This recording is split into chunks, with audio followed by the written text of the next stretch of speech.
ኢትዮ ቴሌኮም ለምሳሌ ብትወስድ 100+ ዓመት የቆየ ተቋም ነው። የሚወዳደር ካለም ይምጣ አስገባን። ሳናስገባው 37 ሚሊዮን ነበር። ስናስገባውስ 90+ ሚሊዮን ገባን። ምን ተብለን ነበር? ኢትዮ ቴሌኮምን የሚያክል የ100 ዓመት ኩባንያ ሸጡት አይደለም? አልሸጥነውም፣ በኮምፒቲሽን አሳደግነው እንጂ። የኢትዮጵያ አየር መንገድ አሁን ኤርፖርት ጀምሯል።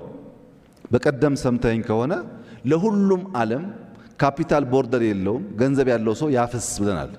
ገንዘብ አላፈስም ካልክ ግን ስራውን አናቆመውም። እኛ እድል እንሰጣለን።